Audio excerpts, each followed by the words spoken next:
Hello student, आज हम करेंगे चैप्टर 8 क्लास 10 से how do organism reproduce. Organism reproduction कैसे करते हैं। ठीक है, उससे पहले मैंने यहाँ पे 2 क्वेश्चन किए हुए हैं, उनको आपको इसके अकॉर्डिंग हमें इंट्रोडक्शन करना है कि क्या चीज़ है इस चैप्टर के अंदर। ठीक है, क्या पढ़ना है। तो फर्स्ट ऑफ ऑल क्या है, वाई डू ऑर्गेनिज्म रिप्रोड्यूस। सबसे बढ़िया क्वेश्चन ये है कि वाई, क्यों रिप्रोड्यूस करते हैं। क्योंकि हमने देखा है प्रोसेस करने से पहले और लाइफ प्रोसेस वाला चैप्टर पढ़ा है, कंट्रोल कोऑर्डिनेशन पढ़ा है, तो दोनों में आपने कंपेयर किया होगा कि वो प्रोसेस हैं जितने भी, जैसे डाइजेस्ट सिस्टम है, एक्सक्रीटरी सिस्टम है, रेस्पिरेटरी सिस्टम है, ठीक है, कंट्रोल कोऑर्डिनेशन सिस्टम है, वो सारे के सारे हमारे सर्वाइवल के लिए ज़रूरी हैं। ठीक है, वो कोई ना कोई ऐसा फंक्शन कर रहे हैं जिसकी हेल्प से हम सर्वाइव कर रहे हैं। ठीक है, मतलब हमारे जो स्टे अलाइव रहने के लिए, ठीक है, वो प्रोसेस ज़रूरी है। लेकिन इसके अंदर मतलब ऑर्गेनिज्म रिप्रोड्यूस के अंदर हमारा कोई मेन रोल नहीं है। अगर हम रिप्रोड्यूस नहीं करेंगे क्या हम सर्वाइव नहीं रहेंगे? बिल्कुल रहेंगे सर्वाइव। ठीक है, क्योंकि हमें स्टे अलाइव करने के लिए जितने फिजियोलॉजिकल प्रोसेस हैं वो हमारे बॉडी के अंदर कम्प्लीटली काम कर रहे हैं। लेकिन फिर भी क्यों ज़रूरत है इस चीज़ की, रिप्रोडक्शन की? तो इसका एक सिंपल सा आंसर मैं बताता हूँ तुम्हें कि जैसे आप मान लो ह्यूमन बींग्स हैं, वो रिप्रोड्यूस नहीं करेंगे। ठीक है, ह्यूमन बींग्स के अंदर रिप्रोडक्शन नहीं हो रहा, तो एक दो बॉडी हैं, जैसे एक मेल और फीमेल दोनों ही प्रेजेंट रहेंगे, रिप्रोडक्शन किया नहीं उन्होंने, तो उनके जो नंबर ऑफ फैमिली मेम्बर्स हैं वो क्या हो जाए, डिक्रीज। और एक टाइम ऐसा आएगा कि आपकी डेथ हो जाए, क्योंकि इमोर्टल तो है नहीं, इस अर्थ के ऊपर कोई भी ऐसा ऑर्गेनिज्म नहीं है जो इमोर्टल हो। ठीक है, कुछ एक्सेप्शनल केस है जो मतलब डिवीजन करके बार बार रिप्रोड्यूस करते जाते हैं, लेकिन ह्यूमन बींग्स की लेके चले या कुछ एनिमल्स का एग्जाम्पल लेके चले तो इमोर्टल नहीं है, सभी के एक लाइफ स्पेन होता है।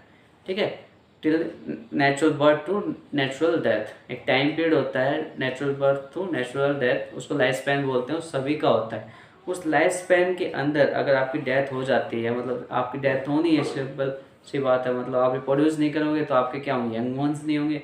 यंग वंस नहीं होंगे तो आपके जो स्पीसीज़ के नंबर हैं वो डिक्रीज हो जाएंगे, डिक्रीज होते होते क्या होगा, आप एक दिन एक्सटेंट हो जाओगे। तो सीधी सी बात ये है कि continuation of the species reproduction are essential for the all organisms. ठीक है, ह्यूमन बींग्स नहीं, ऑल ऑर्गेनिजम्स के लिए ज़रूरी है। ठीक है, क्योंकि अगर कंटिन्यूशन स्पीसीज में बना के रखना है, हम चाहते हैं कि हमारी जैसी स्पीसीज है वो इंक्रीज होती जाए, हम जैसे बहुत सारे हो। ठीक है, उसके लिए हमें रिप्रोडक्शन करना ज़रूरी है, चाहे रिप्रोडक्शन हमारे सर्वाइवल के लिए ज़रूरी क्यों ना हो, स्टे अलाइव के लिए ज़रूरी क्यों ना हो। ठीक है, लेकिन एक बात और है, जितनी ज़्यादा नंबर ऑफ स्पीसीज आपके पास प्रेजेंट होंगे, जितने मेंबर होंगे फैमिली के अंदर, उतना ही आपको हेल्प मिलती है डाइजेशन का, मतलब जो भी उसकी इकोलॉजिकल एक्टिविटी के अंदर आपको हेल्प मिलेगी। ठीक है, तो रिप्रोडक्शन क्यों कर रहे हैं? For the continuation of species, species को इंक्रीज करने के लिए हम रिप्रोडक्शन कर रहे हैं। एक का क्वेश्चन तो मिल गया। फिर do organism create exact copy of themselves, क्या ऑर्गेनिज्म अपनी एग्जैक्ट कॉपी फॉर्मेशन करते हैं? तो इसका जवाब कहेंगे हाँ, करते हैं। ठीक है, अब आइडेंटिकल एग्जैक्ट कॉपी फॉर्मेशन होती है, हम बोल सकते हैं क्लोन फॉर्मेशन करते हैं। ठीक है, कुछ ऑर्गेनिजम्स लाइक बैक्टीरिया है, वायरस है, ठीक है, ये हमें अपने जो स्ट्रक्चर है, अपनी बॉडी ऑर्गेनिजम्स को बिल्कुल आइडेंटिकल ट्विंस फॉर्मेशन करते हैं, आइडेंटिकल्स। ठीक है, जैसे एक बैक्टीरिया से 2 बैक्टीरिया बन रहे हैं, दोनों के अंदर जेनेटिक मटेरियल क्या होता है, जेनेटिक मटेरियल हमारे पास डीएनए होता है, डीऑक्सी राइबो न्यूक्लिक एसिड, वो बिल्कुल सेम होता है। ठीक है, उसकी जो सेल स्ट्रक्चर है, सेल शेप है, वो भी सेम होते हैं। अब ह्यूमन बींग्स के अंदर देखते हैं, ह्यूमन बींग्स के अगर मॉर्फोलॉजिकल देखी जाए, मॉर्फोलॉजी का स्ट्रक्चर देखा जाए और ऑफस्प्रिंग के साथ, तो आइडेंटिकल होते हैं, बस कुछ वेरिएशन होते हैं। किसी के हाइट के अंदर वेरिएशन, किसी कलर के अंदर वेरिएशन हो जाता है, किसी की बॉडी शेप के अंदर वेरिएशन हो जाता है। ठीक है, थोड़े बहुत वेरिएशन मिलते हैं। वो क्यों मिलते हैं? क्योंकि जब डीएनए के अंदर एप्लीकेशन अकर होता है, मतलब डीएनए की कॉपी फॉर्मेशन बनती है, उस टाइम के अंदर इसके अंदर म्यूटेशन हो जाते हैं। म्यूटेशन मतलब क्या है, यहाँ पे कोई ना कोई इसके अंदर एडिटिंग डिलीटिंग हो जाती है, या तो एडिशन हो जाता है या डिलीटेशन हो जाता है। किसका? जो डीएनए के जो कोडॉन होते हैं, अमीनो एसिड कोडॉन, उनके अंदर या तो डिलीट हो जाएगा कोई पार्ट, जैसे मान ली पार्ट डिलीट हो गया, या कोई पार्ट एक एक्स्ट्रा ऐड हो जाता है। ठीक है, डीएनए पास क्या आता है, adenine, guanine, cytosine, thiamine.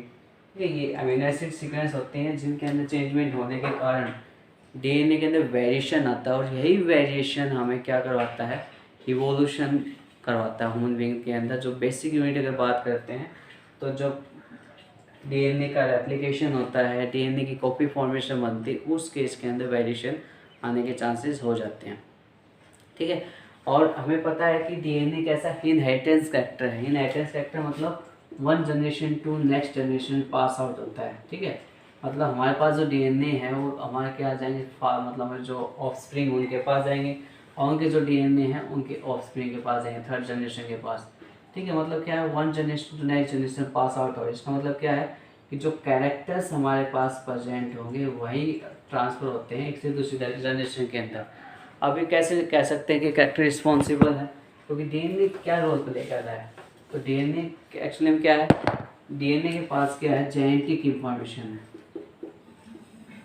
Genetic information, ठीक है।